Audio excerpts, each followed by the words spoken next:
আসসালামু আলাইকুম প্রিয় বন্ধুরা। কে গরু খেলো কে শুয়োর খেলো সেটা না দেখে কে না খেয়ে বেঁচে আছে, না খেয়ে রাস্তাঘাটে নিজের সঙ্গে লড়াই করছে, তাদেরকে দেখুন।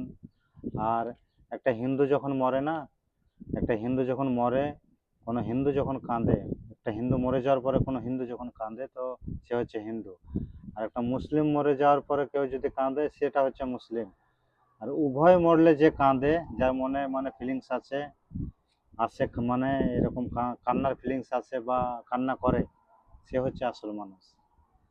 আর দেখবেন চলতি রাস্তাতে আপনি আমি হয়তো কোনো ক্ষুধার্ত ব্যক্তিকে যখন সাপোর্ট করি বা কোনো কিছু মানে খাওয়াই বা মানে অনুদান করে কিছু খাওয়াই, কোনো একটু হেল্প করার চেষ্টা করি, তো আমাদের মনে একটা অন্যরকম শান্তি আছে, অন্যরকম ফিলিংস আছে। তো দেখেন, জীবনে আমাদের ধর্ম ভিন্ন হতে পারে, আমাদের ধর্ম আলাদা আলাদা হতে পারে। আপনি এক ধর্ম করছেন, আমি আর এক ধর্ম করছি। আমাদের ধর্ম আলাদা হতে পারে, কিন্তু আমাদের মন, আমাদের ভালোবাসা, আমাদের চলার ধরন সবই কিন্তু একই।